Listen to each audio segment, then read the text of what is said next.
Hello students, this is video number 12 of rotational motion. और इसके अंदर हम एंगुलर मोमेंटम को कैलकुलेट करना सीखेंगे और साथ में कंजर्वेशन ऑफ एंगुलर मोमेंटम की बात करेंगे। जिस तरह से हमने कंजर्वेशन ऑफ लीनियर मोमेंटम कभी पढ़ा था, अब हम इस टॉपिक के अंदर पढ़ेंगे कंजर्वेशन ऑफ एंगुलर मोमेंटम के बारे में। इसको ज़रा डिटेल में स्टडी करेंगे हम। ठीक है, पहले हम देखते हैं कि एंगुलर मोमेंटम की कैलकुलेशन कैसे की जाती है। सब कुछ न्यूमेरिकल्स कर रहे हैं उसके ऊपर हम। जैसे ये डिस्क है, अगर डिस्क है ये घूम रही है, पूरी एक्सिस मैंने बताई हुई है, आपको इसका एंगुलर मोमेंटम कैलकुलेट करना है। आपको मालूम है कि जब एक डिस्क घूम रही हो, एक रिजिड बॉडी है जो घूम रही है, पॉइंट मास नहीं है। पॉइंट मास होता तो हम एम का फार्मूला लगाते हैं, एम साइन थीटा का, जो मैंने आपको सिखाया था। ठीक है, लेकिन यहाँ पे तो ये पूरी डिस्क की डिस्क है। तो जब हमने डिराइव किया था कल लास्ट वीडियो के अंदर कि एल जो एंगुलर मोमेंटम होता है वो किसके बराबर होता है, आई ओमेगा के। तो इसका क्या आपको आई मालूम है या नहीं मालूम है? अबाउट दिस एक्सिस बिल्कुल मालूम है। इसका आई किसके बराबर होता है? This is a disc. तो डिस्क का आई किसके बराबर होता है? M R square upon two. M R square upon two. ठीक है, तो इसलिए इसका एंगुलर मोमेंटम एल किसके बराबर आ गया? M R square. M R square upon two, देखना ध्यान से, M R square upon two into omega. Omega, बस खत्म। तो क्या लिखोगे इसको? M R square omega upon two. ये इसका आंसर आ गया। अगर आप पूछोगे कि सर इसकी डायरेक्शन के बारे में नहीं आपने बात की, तो डायरेक्शन के बारे में भी हम बात करते हैं, ज़रा ध्यान देना प्लीज़। जब आपने इस मेथड से जब आपने एंगुलर मोमेंटम निकाला ना, तो जो इसकी डायरेक्शन होगी वो डायरेक्शन वही होगी जो ओमेगा की डायरेक्शन होगी। आपको मैंने सर्कुलर मोशन में बताया था कि ओमेगा की डायरेक्शन हम कैसे कैलकुलेट करते हैं। ओमेगा की डायरेक्शन को कैलकुलेट करने के लिए आपने क्या करना है, आप देखो, मैं अभी बताता हूँ आपको। ये देखो, ठीक है, ये देखो, ओमेगा इधर है। आपको मेरा थंब नज़र आ रहा है? आपको मेरा थंब नज़र आने का मतलब क्या हुआ? देखो, थंब नज़र आने का मतलब क्या हुआ कि इनटू द स्क्रीन, अंदर की तरफ जा रहा है। ठीक है, this is the front camera. मैं बहुत बार आपको बता चुका हूँ। फ़ैन आपको ऊपर दिखाई दे रहा है, दिख रहा है कि नहीं? फ़ैन आपको ऊपर दिखाई दे रहा है। अगर मेरा थंब ऊपर की तरफ होता तो फ़ैन की तरफ होता। ठीक है, ये फ़ैन की तरफ होता, लेकिन फ़ैन की तरफ नहीं है मेरा थंब। मेरा थंब कहाँ है? आपकी तरफ। ठीक है, आपको नज़र आ रहा है मेरा थंब। यहाँ मेरा थंब नज़र नहीं आएगा आपको, यहाँ थंब नज़र आ रहा है। जब थंब नज़र आ रहा है तो इसका मतलब कहाँ हुआ? Into the screen, into the notebook. ठीक है, तो इनटू द नोटबुक, तो इसलिए कैसी डायरेक्शन आई इसकी? इसकी डायरेक्शन आ गई क्रॉस।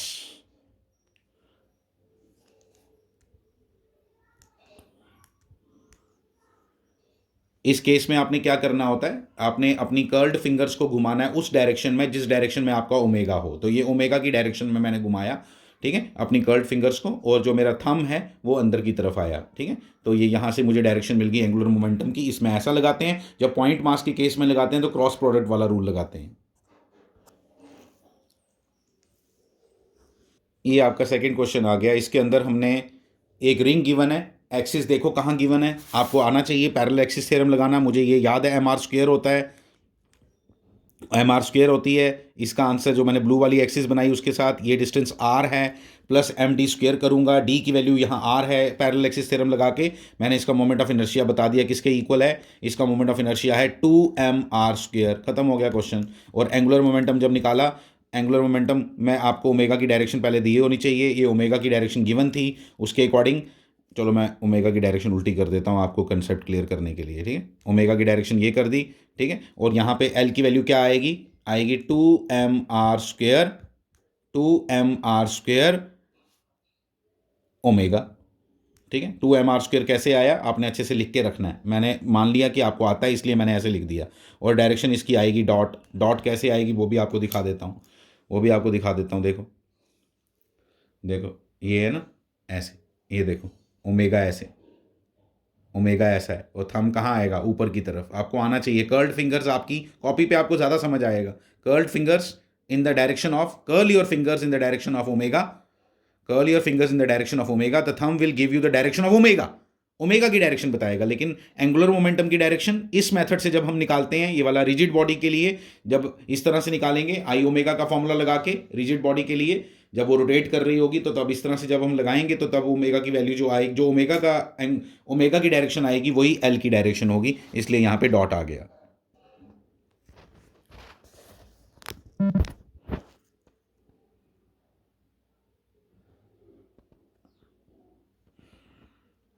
तो हमने देख लिया कि इन सब केसेस के अंदर तो बड़ा सिंपल है एंगुलर मोमेंटम की कैलकुलेशन करना। इसमें तो सिंपली आपने क्या किया कि आपको आई की वैल्यू याद होनी चाहिए। अगर आई की वैल्यू आपको आती हो तो बड़े ईजीली आप कैलकुलेट कर सकते हो। आई की वैल्यू अगर आपको आती हो तो बड़ी ईजिली एंगुलर मोमेंटम की वैल्यू आप कैलकुलेट कर सकते हो। जस्ट ओमेगा से इसको मल्टीप्लाई करना है। डैट मीन्स कि सारी कहानी आके अटक गई किस पे, ओमेगा पे। अब हम कुछ एग्जांपल्स करते हैं पॉइंट मास वाली, जैसे हमने टॉर्क में भी की थी, बिल्कुल सेम टू सेम वैसी एग्जांपल हैं। आप ज़रा ध्यान देना प्लीज़ इसको अच्छे से, ठीक है। ये मैं एक क्वेश्चन बना रहा हूँ यहाँ। ये आपका क्वेश्चन है। आपको याद होगा टॉर्क में भी हम इसी तरह के क्वेश्चंस करते थे। टॉर्क में लेकिन मास की कोई ज़रूरत नहीं होती थी, तब हमें डायरेक्ट वहाँ पे फोर्स गिवन होती थी और हम वहाँ से कैलकुलेट करते थे और क्रॉस एफ लगा के। तो जैसे वहाँ पे करते थे लगभग सेम फिनोमिना है यहाँ पे करने का। यहाँ पे सिर्फ लेकिन आपके लिए वेलोसिटी इंपॉर्टेंट है, वेलोसिटी की डायरेक्शन इंपॉर्टेंट है। वेलोसिटी की डायरेक्शन किस डायरेक्शन में है और आपको आर की डायरेक्शन चाहिए। और आपको क्या चाहिए, या तो आप वी के कंपोनेंट बना लो, वी के कंपोनेंट बना लो और देखो वी के जब कंपोनेंट बनाओगे, मैं बताता हूँ आपको, या तो वी के कंपोनेंट बनाओ या तो आर के कंपोनेंट बनाओ, ठीक है। ये क्वेश्चन करने का यही तरीका होता है। तो मैं आर के बताता हूँ आपको। आर ये है, ध्यान देना प्लीज़, आर कहाँ है, ये आपका आर है ना, ये आपके आर की वैल्यू है, ठीक है। आपको कुछ नहीं करना है, मैं आपको सिंपल बताता हूँ। इसके जो दो कंपोनेंट हैं वो आपको पता चलने चाहिए। वो एक ये है और एक ये है ना। आप किस कंपोनेंट में इंटरेस्टेड हो जो परपेंडिकुलर है। परपेंडिकुलर कौन सा वाला है, ये वाला। परपेंडिकुलर कौन सा है, ये वाला, ठीक है। ये आपको वैल्यू दी हुई थी यार 3 मीटर, हाँ, ये गिवन है, जो 3 मीटर गिवन है। तो आपको ये 3 मीटर गिवन है, आपको कौन सी वैल्यू चाहिए, लेकिन आपको चाहिए ये वाली वैल्यू, ये वाली। अब ये जो डिस्टेंस है ये कैसे निकलेगा, ये कैसे निकलेगा आपको मालूम है, ये परपेंडिकुलर अपॉन बेस करके निकल जाएगा। Tan theta is equal to tan tan 37 degree is equal to perpendicular upon base. आप किस में इंटरेस्टेड हो, इसमें, यही बेस है इस समय। एंगल के सामने वाली साइड क्या होती है, एंगल के सामने वाली साइड परपेंडिकुलर है, वो आपको बाई चांस गिवन है। आप कैलकुलेट करना चाहते हो ये दूसरा, उसको आप बी लिख दो, कुछ भी लिख दो, इस समय आपको बी की वैल्यू चाहिए। बी क्यों चाहिए, क्योंकि वही परपेंडिकुलर है किसके साथ, वेलोसिटी की डायरेक्शन के साथ। वेलोसिटी की डायरेक्शन के साथ कल आपको लिख के दिया था मैंने, एम आर परपेंडिकुलर वी या एम आर वी परपेंडिकुलर, आपकी मर्जी है। तो बी जब मैंने कैलकुलेट किया, it comes out to be 3 upon tan 37। tan 37 किसके बराबर होता है, आपको प्लीज़ ये आना चाहिए सब, 3/4 के बराबर होता है। किसके बराबर होता है, 3/4 के। तो ये आ गया आपका इस तरह से, तो 4 आंसर आ गया। तो बी की वैल्यू आ गई 4। बी जो आया वो 4 के बराबर आया। जैसे ही आपका बी 4 के बराबर आ गया तो आपको पता चल गया कि आपका जो इसमें एंगुलर मोमेंटम की वैल्यू आएगी, एंगुलर मोमेंटम की वैल्यू आपने कैलकुलेट करनी है। एंगुलर मोमेंटम विल बी देखो मैं लिखता हूँ। एंगुलर मोमेंटम क्या कैलकुलेट करोगे, ऐसे लिख दोगे एंगुलर मोमेंटम को। क्या, मैं आपको बड़े अच्छे से बताता हूँ, आप इसको सीखने की प्लीज़ कोशिश करो। ये सब चीज़ें, टॉर्क भी हम ऐसे ही निकालते थे, ये भी हम ऐसे ही निकालते हैं। जिसको टॉर्क आता होगा उसको तो ये बिल्कुल भी मुश्किल नहीं आ रही होगी ये जो हम कर रहे हैं। तो डायरेक्ट आ गया क्या, 4 × 20 M V R, M V perpendicular into R, sorry M R perpendicular into V कितना है 20, तो इक्वल टू क्या बन गया 160 और यूनिट्स आपको पता होने चाहिए KG metre square second inverse. और अब आती है बात क्या, डायरेक्शन की। डायरेक्शन निकालने के लिए आपको क्या करना है, ये देखो आर परपेंडिकुलर बना दो, इधर आर परपेंडिकुलर जो आपने यूज़ किया वो इधर बना दो और लगाओ अपना क्रॉस प्रोडक्ट लगाओ। जिसको ये सब डायरेक्शंस का नहीं पता चलेगा मुश्किल आएगी, मैं पहले बता देता हूँ, आप अच्छे से इसको ज़रा समझने की कोशिश करो। ये देखो मैंने अपनी फिंगर्स को किसके लॉन्ग रख दिया, ये जो मैंने ऊपर बनाया क्या, आर परपेंडिकुलर बनाने के बाद उसको कर्ल कर रहा हूँ किसकी तरफ कर्ल कर रहा हूँ, वेलोसिटी की डायरेक्शन की तरफ। तो थंब आपको नज़र आ रहा है, मैंने आपको बोला ना जब आपको नज़र आता है तो इसका मतलब इनटू द स्क्रीन मतलब क्या हुआ, इनटू द नोटबुक। यहाँ स्क्रीन है, ऑफलाइन पढ़ाते थे बोर्ड बोलते थे, एक ही बात होती है ये सब। 160 kg metre square second inverse, और डायरेक्शन भी मैंने आपको साथ साथ में बता दी, ठीक है। बाकी टॉर्क वाला ही कॉन्सेप्ट है, इसके अंदर कोई ज़्यादा खास मुश्किल नहीं है। लेकिन यहाँ पे आपके लिए इंपॉर्टेंट क्या होगी, वेलोसिटी की डायरेक्शन और किसकी, और आपकी आपका ये व्हाट आई मीन टू से, जो आपका आर परपेंडिकुलर और वी आपको चाहिए होते हैं यहाँ पे। आर और वी का मेन रोल है यहाँ पे। आर तो वहाँ पे भी था, वहाँ पे फोर्स होती थी, यहाँ पे वेलोसिटी का डायरेक्शन देखनी है। ये देखो आपकी नेक्स्ट प्रॉब्लम। इस प्रॉब्लम के अंदर क्या है, देखो सब कुछ दिया है, 5 kg मास है, 10 मीटर पर सेकंड की डायरेक्शन भी दी है, आर भी आपको दिया हुआ है, आर आर वेक्टर की वैल्यू आपको दी है 5 मीटर। लेकिन मुझे वो चाहिए ही नहीं, मुझे चाहिए होता है जो वेलोसिटी के साथ परपेंडिकुलर हो। इसलिए मैंने इसके दो कंपोनेंट बनाए, किसके, आर वेक्टर के। ये लो जी आर वेक्टर, इसके दो कंपोनेंट बना दिए, एक इधर और एक इधर। ये सब हमने प्रैक्टिस की हुई है, ये जब आर परपेंडिकुलर की बात कर रहा हूँ मैं आपके साथ, ये सब हमने टॉर्क के अंदर प्रैक्टिस की हुई है। मैं किस कंपोनेंट में इंटरेस्टेड हूँ, इस वाले, यानी कि ये वैल्यू में इंटरेस्टेड हूँ। ये वैल्यू किसके बराबर आएगी, ये वैल्यू आएगी 5 sin 53। 5 sin 53 तो ये 4 हो गया। अरे ये मैं थोड़ा इंटरेस्टेड हूँ, ये वाले में इंटरेस्टेड हूँ, तो cos 53, 5 cos 53, क्योंकि ये जो है ये परपेंडिकुलर है किसके साथ, आपकी वेलोसिटी के साथ। आपने परपेंडिकुलर वाला लेना होता है, and it comes out to be 3 metre. ये 3 मीटर के बराबर आएगा, ठीक है। तो ये 3 मीटर के बराबर आएगा, तो अल्टीमेटली आपका आंसर किसके बराबर आया, मैं लिख देता हूँ आपको। आपका एल वेक्टर किसके बराबर आया, जो आपका एल वेक्टर किसके बराबर आएगा, it will be equal to 3 नहीं 5 एम बोलो, एम आर बोलो कितना, 3 10 बोलो, ये आ गया equal to 150 150 kg metre square. बार बार बोला करो, सेकेंड इनवर्स, ठीक है। याद नहीं करना, लेकिन याद नहीं करना है, याद नहीं करना है, ठीक है। तो KG 150 kg metre square second inverse, ये आ गया आपका। आपने फार्मूला लगाना है MVR, तो उधर लगाओ, उसके यूनिट्स निकल जाते हैं, एम के केजी, वी के मीटर पर सेकेंड, आर के मीटर, उधर से सब आंसर आ जाता है, ठीक है। तो केजी मीटर स्क्वायर ये आ गया आपका एल की वैल्यू। अगर आपने इसकी डायरेक्शन भी पता लगानी है तो ये लो, ये बना लो इधर। ये कौन बनाया, मैंने आर परपेंडिकुलर इधर बना लिया। जब आर परपेंडिकुलर बनाया तो ये लो, ये देखो, ये आपका आर वो गायब हो गया यहाँ से, ठीक है। आप देखो इसका इस तरह से डायरेक्शंस, ये देखो ये आ गया ना, ये देखो ऐसा। थंब मेरा फैन की तरफ है इस समय, ये लो। कैसे, किसकी तरफ रखा, पहले आर की तरफ, आर की तरफ रखा। टॉर्क में भी आर की तरफ रखते हैं, और घुमाना किसकी तरफ, यहाँ वेलोसिटी की तरफ, वहाँ फोर्स की तरफ, ये लो, ठीक है। थंब कहाँ है, ऊपर, फैन की तरफ। तो फैन की तरफ है, तो इसका मतलब क्या हुआ, डॉट आएगा। तो जो आंसर आया आपका 150, उसके साथ डॉट डाल दो, डॉट डाल दो। 150 kg metre square second inverse के साथ डॉट डाल दो। ये आपका नेक्स्ट क्वेश्चन है। टॉर्क में भी हमने इस तरह का क्वेश्चन किया था। इस बार फिर से आपको बोला कि एंगुलर मोमेंटम निकालो, जब बॉडी कहाँ पहुँच जाएगी, जब आपकी बॉडी पूरी की पूरी टॉप पे, यहाँ पे हाईएस्ट पॉइंट पे पहुँच जाएगी, उस समय इसका एंगुलर मोमेंटम बताओ किसके बराबर होगा। जब इसका एंगुलर मोमेंटम यहाँ पे आप निकालने के लगोगे, आप ज़रा ध्यान देना प्लीज़, बड़ा इंटरेस्टिंग है ये क्वेश्चन, ठीक है। आपको हाईएस्ट पॉइंट पे भी बोला था और यहाँ पे भी बोला था, आप वो भी लिख लेना, यहाँ पे भी निकाल दूंगा मैं आपको, ठीक है। तो आपने ध्यान देना है कि यहाँ पे हाईएस्ट पॉइंट पे आपको मालूम होना चाहिए कि आप पहले, सबसे पहले एक काम करो, इसके दो कंपोनेंट बना लो। इसके जब दो कंपोनेंट बनाए आपने, तो एक बना आपका 30, ये बन गया 30 मीटर पर सेकेंड, और ये बन गया आपका 40 मीटर पर सेकेंड। फाइन, इतना पता चल गया। हमें मालूम है कि जब पूरी जर्नी के दौरान, पूरी जर्नी के दौरान जो आपका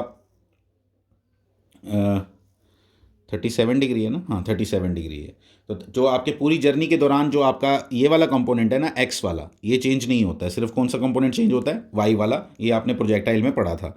तो यहाँ पे आपकी जो वेलोसिटी आएगी इधर, वो ऐसी बनाएंगे डायरेक्शन उसकी, बिल्कुल टेंजेंशियल होती है कर्व के साथ, ये डायरेक्शन होगी। और वो कितनी वेलोसिटी होगी, वो वेलोसिटी होगी आपकी 30 मीटर पर सेकेंड। बिल्कुल याद रख लो, ये इधर 30 मीटर पर सेकेंड होगी, ये वाली जो है वो ज़ीरो हो जाएगी, ठीक है। अगर किसी और पॉइंट पे भी अगर आपको बोलो यहाँ पे, तो आपका जो ये वाला कंपोनेंट होता है ना, ये वाला हॉरिजॉन्टल, वर्टिकल कुछ होगा वो नहीं मालूम हमें अभी, ठीक है। लेकिन हॉरिजॉन्टल पक्का 30 होगा। तो हॉरिजॉन्टल कंपोनेंट कभी चेंज नहीं होता है, इतनी बात आपको बतानी थी मैंने, वो मैंने बता दी, 30 होगा, ठीक है। अब इस 30 को आपने किससे मल्टीप्लाई करना है, आर परपेंडिकुलर से। तो आर परपेंडिकुलर ये हुआ। टॉर्क जब आपने कैलकुलेट किया था, मैं आपको मैं चाहूँगा कि आप टॉर्क के लिए आप कैलकुलेट करना सीखो।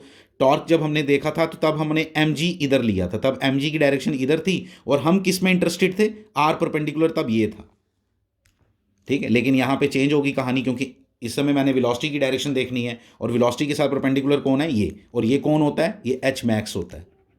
ये क्या होता है, एच मैक्स होता है। और एच मैक्स की वैल्यू किसके बराबर होती है, एच मैक्स की वैल्यू किसके बराबर होती है, क्या होता है, you square sine square theta upon 2g। You square sine square theta upon 2g, ये आपको फॉर्मूला सिखाया है मैंने। You square sine square theta upon 2g। और इसी चीज़ को आपको मालूम है यू साइन थीटा क्या है, यू साइन थीटा 40 है, यू वाई है, U sine theta U Y है, इसलिए इसका formula U Y square upon 2g भी आप पढ़ सकते हो। यानी कि किसका स्क्वायर हो गया, 40 का स्क्वायर। 40 का स्क्वायर किसके बराबर हुआ, 40 का स्क्वायर किसके बराबर हुआ, 1600 के। 1600 divided by 20, 1600 divided by 20 is 80। तो 80 मीटर आ गया ये, एच मैक्स कितना आ गया, 80 मीटर। अब जरा ध्यान देना, एक और चीज़ मैं यहाँ पे लिखना भूल गया, यहाँ पे 2 kg मास का जो ऑब्जेक्ट है वो 2 kg का है, ठीक है। 2 kg का आपका ऑब्जेक्ट है जो 2 kg का है, वो ऊपर जा रहा है। वो सब कुछ गिवन होता है क्वेश्चन के अंदर, ऐसा नहीं है कि नहीं है, ठीक है। आप कॉन्सेप्ट समझने की कोशिश करो, कॉन्सेप्ट कैसे हैं, कॉन्सेप्ट्स को अपने पास नोट करके रखा करो। This is very very important जो हम यहाँ सीख रहे हैं, ठीक है। तो 2 kg का मास है, तो एच मैक्स आ गया आपका 80। एच मैक्स में मैं क्यों इंटरेस्टेड था, एच मैक्स इज एक्चुअली क्या, देखो आर तो ये है, आर वेक्टर तो ये है, लेकिन मैं आर वेक्टर में इंटरेस्टेड नहीं होता, मैं तो सिर्फ उसके परपेंडिकुलर कंपोनेंट में इंटरेस्टेड होता हूं। तो उसका परपेंडिकुलर, उसका हॉरिजॉन्टल कंपोनेंट ये है, उसका परपेंडिकुलर कंपोनेंट ये है, एच मैक्स। तो इसलिए हमने क्या किया, इसलिए हमने एच मैक्स निकाला, वो 80 आया। अल्टीमेटली आपका एंगुलर मोमेंटम कितना आ गया, 30 इंटू 80 इंटू 2, 30 इंटू 80 इंटू 2 लिख दो, 30 इंटू 80 इंटू 2, 30 इंटू 80 इंटू 2, 4800। 4800, फिर वही यूनिट्स जो आपने लिखने हैं वो आगे, यूनिट्स जो आपने लिखने हैं वही लिखने हैं,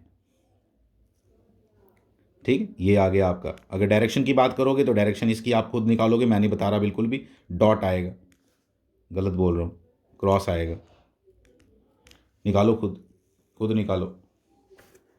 अब मान लो आपने यहाँ निकालना होता, इस पॉइंट पे, इस पॉइंट पे जब आपने, इस पॉइंट पे जब आपने आपकी वेलोसिटी किसके बराबर होगी, ये इधर, इधर जो वेलोसिटी है वो 50 होती है, ठीक है। इधर जो वेलोसिटी है वो 50 है, एंगल भी सेम ही है, ठीक है, एंगल भी सेम ही है इसलिए। लेकिन यहाँ पे जब इसके दो कंपोनेंट बनाएंगे, इधर इधर और इधर, इसके जब दो कंपोनेंट बनाएंगे उसमें से ये वाला जो कंपोनेंट है, जब इसके अबाउट बात कर रहे हो तो आर इधर आया, एंगल कितना आया इसके और इसके बीच में, 0, तो साइन 0 0 होता है। इसलिए इसकी वजह से, इस कंपोनेंट ऑफ वेलोसिटी की वजह से आपका एंगुलर मोमेंटम क्या आएगा, 0 आएगा। लेकिन जो ये वाला कंपोनेंट है कितना है वो, कितना है वो, 40, बिल्कुल 40 है। इसको किससे मल्टीप्लाई करोगे, आर से। तो मैं यहां पे लिख के देता हूं, इसका एंगुलर मोमेंटम आएगा, एंगुलर मोमेंटम आएगा सेकंड केस में, सेकंड केस में एंगुलर मोमेंटम की वैल्यू आएगी 40 इंटू आर। आर आप कैलकुलेट कर लो, रेंज होती है R, R is the range here, R radius नहीं बोल देना, रेंज है। इसके लिए जो है, इसके लिए तो 0 है सीधा, प्लीज़ लिख के रखना ये सब बातें प्लीज़, ठीक है। 40 into R into 2 MVR। R कौन सा लिया आपने, ये परपेंडिकुलर, 40 आ गई वेलोसिटी, आर क्या लिया, range, this is range here, पूरी रेंज लेनी है। रेंज का फॉर्मूला आपको आना चाहिए, बड़ा सिंपल है, 2UX/UY अपॉन 2UX/UY अपॉन जी, 2UX/UY अपॉन जी, कुछ नहीं है उसके अंदर, जी 10 होता है, 2UX/UY आ गया आपका शायद 120 आ गया, रेंज निकाल दी मैंने ऐसे ही, ठीक है। कैलकुलेट करो और आंसर आ जाएगा, कुछ नहीं है इसके अंदर, कोई मुश्किल बात नहीं है इसमें, कोई कैलकुलेट करना मुश्किल नहीं है, कुछ भी नहीं है ऐसा मुश्किल, ठीक है। तो इसको अच्छे से कैलकुलेट करके रख लो, ये आ गया आपका एल वेक्टर, ठीक है। डायरेक्शंस का भी पता लगाओ, डायरेक्शन कैसी आएगी, डायरेक्शन इसकी अंदर की तरफ आएगी, ठीक है। करो, अब खुद करो ये सब। कंजर्वेशन ऑफ एंगुलर मोमेंटम आपका नेक्स्ट टॉपिक है। कंजर्वेशन ऑफ एंगुलर मोमेंटम में आप लिखोगे इन एन आइसोलेटेड सिस्टम, ऐसे लिख दो, in a system in which net torque is equal to 0। Net torque क्या होना चाहिए वहां पे, 0 अबाउट एन एक्सिस, ठीक है। अबाउट एन एक्सिस एक नेट टॉर्क जहां पे 0 है, देयर वहां पे क्या होगा, देखो टाउ 0 हो गया, टाउ नेट इक्वल टू क्या हो गया, 0।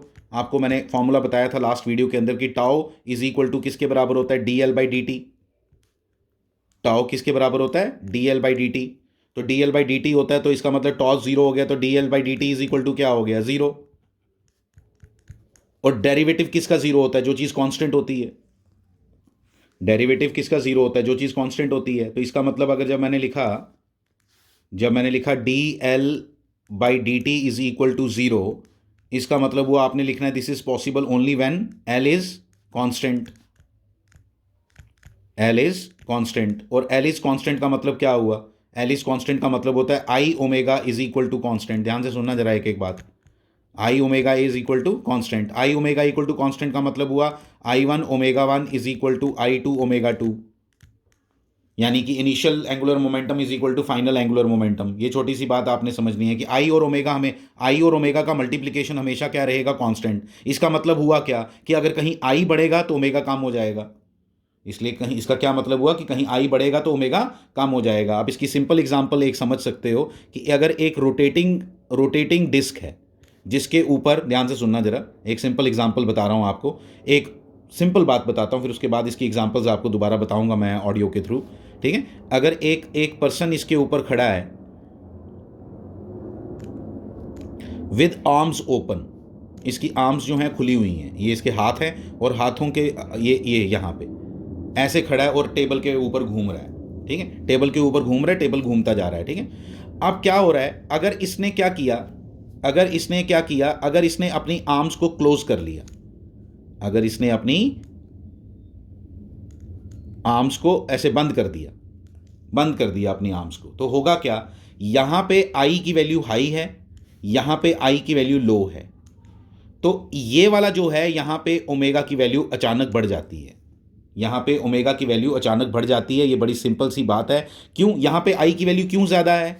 क्योंकि ये जो घूम रहा है ये इस एक्सिस के अबाउट घूम रहा है। एक्सिस से मासिस जितनी दूर रहते हैं, देखो, मासिस जितनी दूर रहेंगे उतना ज़्यादा आपका मोमेंट ऑफ इनर्शिया होता है, क्योंकि मोमेंट ऑफ इनर्शिया का फॉर्मूला क्या है? M R square. तो आर जितना ज़्यादा होगा उतना मोमेंट ऑफ इनर्शिया ज़्यादा होगा। तो जब इसने अपने हाथों को क्लोज कर लिया ऐसे, जैसे मैंने आपको अभी बताया, तो इसने एक्सिस के पास ले आया अपने हाथों को, अपनी आर्म्स को। तो जब एक्सिस के पास ले आया अपनी आर्म्स को, तो अल्टीमेटली क्या होगा? अल्टीमेटली उसका आई कम हो जाएगा। पर्सन वही है, कोई एक्सटर्नली फोर्स नहीं लगा रहा है, आपने बस एक बार घुमाया था उसको जस्ट, तो घुमाने के बाद आपने अपनी जस्ट आर्म्स को क्लोज कर लिया, तो इसके बाद इसका क्या होगा? इसका अचानक इसका ओमेगा बढ़ जाता है और आपको तेजी से घूमता हुआ ये नजर आएगा। सेम एक्सपेरिमेंट आप अपने घर में कर सकते हो। एक ऐसी और रिवॉल्विंग चेयर होती है ना जो रोटेट करती है, उसके ऊपर बैठ के कभी कर लेना। ठीक है? आप अगर उसके ऊपर ज़्यादा फील लाना है आपने इस चीज़ का, तो मैं आपको बताता हूँ, अपने हाथों में ना फैला देना। जैसे मैंने अभी ऐसे हाथ खोल के रखे थे, यहाँ पे दिखाया आपको मैंने अभी, हाथ अपने खोल देना और उसके बीच में हैवी सी कोई दो पानी की बॉटल्स पकड़ लेना चाहे। ठीक है? पानी हैवी चीज़ें कोई अपने हाथ में पकड़ लेना और खोल के रख देना, तो उसका मोमेंट ऑफ इनर्शिया उस समय ज़्यादा होगा। और उस व्हील चेयर को बोलना किसी को कि धक्का मार दो एक बार। ठीक है? धक्का मार दिया, धक्का मारने के बाद छोड़ देना, और उसके बाद तुम क्या करना? उसके बाद उसको अंदर अपने जो आपने बॉटल्स पकड़ी होंगी और अपने हाथ है ना, उनको बिल्कुल अपनी चेस्ट के पास ले आना। तो जब अपनी चेस्ट के पास लेके आओगे तो क्या होगा?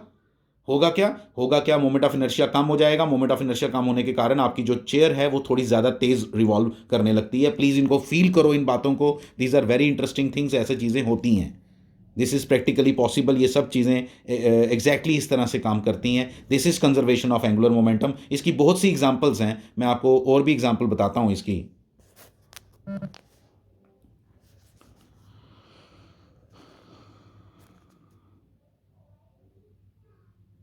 इसकी एग्जांपल देखो, एक और एग्जांपल है, जैसे मैं आपको बताता हूँ कि वो डाइवर्स नहीं होते। अगर आपने डाइवर्स देखे हो, अब डायग्राम्स बनानी मुश्किल हो जाती है ना। यहाँ डाइवर्स होते हैं, मैं बताता हूँ आपको, जिम्नास्ट होते हैं जो, नीचे स्विमिंग पूल होता है, नीचे स्विमिंग पूल होता है, और यहाँ से आपने ओलंपिक्स देखे हो अगर, तो यहाँ पे ऐसे एक फट्टा सा लगा होता है, प्लैंक। इधर से एक बंदा आता है, इधर एक स्विमर खड़ा होता है, बिल्कुल एज पे खड़ा होता है स्विमर। ठीक है? जो स्विमर होता है बिल्कुल एज के ऊपर खड़ा होता है, और फिर यहाँ से वो डाइव करता है नीचे की तरफ, और बीच में वो समरसॉल्ट्स भी करता है, ऐसे घूमता घूमता आता है। तो पता क्या करता है वो? रास्ते में वो अपनी बॉडी को बिल्कुल ऐसे घुमा के ऐसे गोल बना देता है यहाँ पे। अब होता क्या है, जब ये नीचे आ रहा होता है ना, तो अभी अभी ये किस एक्सिस के अबाउट इसने घूमना है? इसने किस एक्सिस के अबाउट घूमना है? इस एक्सिस के अबाउट घूमना है। और जब ये नीचे आता जाता है ना, तो ये अपने अपने हेड और अपने अपने नीज को बिल्कुल टच कर देता है एक दूसरे के साथ। हेड और नीज को यहाँ पे टच कर देता है। उसके कारण क्या हुआ? एक्सिस के पास आगे कौन कौन? हेड भी और उसके फुट भी काफ़ी पास आ गए। काफ़ी पास आने के कारण जब यहाँ पहुँचता है तो यहाँ पे उसका आई जो है ना वो कम हो जाता है, इसलिए यहाँ पे वो एक भी रोटेशन नहीं ले पा रहा होता, और यहाँ पे वो एकदम एक दो तीन रोटेशंस यहाँ पे ले लेता है। यहाँ पे आते आते। तो यहाँ पे इसलिए यहाँ पे आई की वैल्यू कम होती है और ओमेगा जो है वो बढ़ जाता है। This is also example of conservation of angular momentum. Conservation of angular momentum की ये भी एक एग्जाम्पल है। सेम आप ओलंपिक्स में तो ऐसी बहुत सी चीज़ें, वो एक ऐसे डांसर्स होती हैं जो इस पे ना आइस स्केटिंग करती हैं। आइस स्केटिंग करते हुए वो डांस कर रही होती हैं एक्चुअली, और डांस करते करते वो क्या करती हैं, कभी एकदम जब घूमना होता है ना उसको, तो पहले उसने अपनी ऐसे लेग्स को फैलाया होता है, ठीक है, और जिस समय उसने बहुत ज़्यादा रोटेशन लेनी होगी ना, ये वाली लेग वो इस लेग के ऊपर रख देती है और फिर घूमती है। ठीक है, ये सब चीज़ें यहाँ पे बतानी मुश्किल हैं, ठीक है, लेकिन आप इन सब चीज़ों को फील करने की कोशिश करो जो मैं आपसे बता रहा हूँ। आइस स्केटिंग करते करते वो क्या करती है, पहले खुद एक धक्का मार के चक्कर काटती है। चक्कर काटने के बाद क्या करती है, कभी अपनी लेग्स को ओपन करती है, आर्म्स को ओपन करती है, फिर उनको क्लोज करती है, अपनी लेग को बिल्कुल दूसरी लेग के साथ बिल्कुल जोड़ देती है। इस तरह से जोड़ती है कि जो एक्सिस ऑफ रोटेशन है ना, उसकी एक्सिस ऑफ रोटेशन क्या होगी, जो वो डांसर होगी जो डांस कर रही है आइस स्केटिंग करते करते, आइस स्केटिंग करते करते डांस करती है, उसकी एक्सिस ऑफ रोटेशन ये है। ठीक है, तो जब उसके हाथ दूर दूर इधर होंगे तो उसका आई कम होगा, सॉरी ज़्यादा होगा, और जब वो बिल्कुल ऐसे ही करके, ये मैंने बताया ना, ये लेग है, ये लेग है, इस लेग के ऊपर वो दूसरी लेग को रख देती है कि मतलब बिल्कुल क्लोज हो जाए, उसका जो एक्सिस है ना उसके बिल्कुल पास आ जाए उसकी पूरी बॉडी के हर पार्ट। ठीक है, हर बॉडी का हर पार्ट उसके क्लोज आ जाए, उसके लिए वो क्या करती है, उस क्यों करती है ऐसा, क्यों करती है कि उसका जो आई है, आई की वैल्यू जो हो वो क्या हो जाए, कम हो जाए, उसके कारण उसका जो ओमेगा है वो बढ़ जाएगा, क्योंकि हमें मालूम है I into omega always remains constant, यानी कि आई बढ़ेगा तो ओमेगा ओमेगा कम हो जाएगा, और आई कम होगा तो ओमेगा बढ़ जाएगा। तो इसके साथ बड़ी इंटरेस्टिंग एग्जांपल्स हैं ये, ठीक है, कुछ और एग्जांपल्स भी दूंगा आपको मैं क्लास के दौरान, तो अभी इतना इनफ है। Thank you very much.